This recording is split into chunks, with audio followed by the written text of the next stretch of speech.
Viral aksi polisi membekuk pria yang tusuk pegawai dinas sosial di Sekayu, Musi, Banyuasin.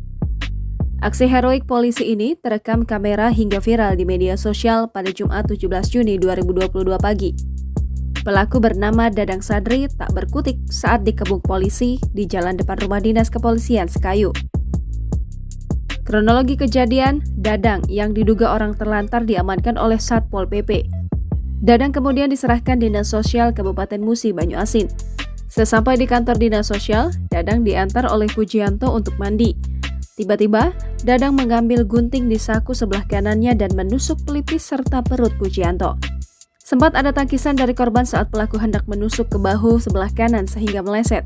Pujianto kemudian terjatuh, sedangkan Dadang langsung melarikan diri ke Jalan Merdeka Sekayu. Sontak saja pihak kepolisian dibantu pegawai Dinas Sosial langsung mengejarnya. Kasat Reskrim Polres Muba, AKP Dwi Rio mengatakan, Dadang tengah dilakukan penyidikan. Polisi juga sedang berkoordinasi dengan Dinas Sosial untuk melakukan pemeriksaan apakah Dadang ini mengalami gejala ODGJ atau tidak.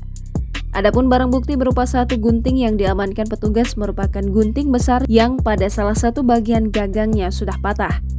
Menurut pengakuan Dadang, gunting tersebut sengaja dibawanya dari rumah temannya bernama Rudi untuk memotong rumput di jalan. Sementara itu, Subkoordinator Perlindungan Sosial Dinas Sosial Musi Banyuasin, Hasnita menyebutkan, Dadang saat ditemukan oleh Pol PP membawa surat orang terlantar, lantas dilakukan pendataan.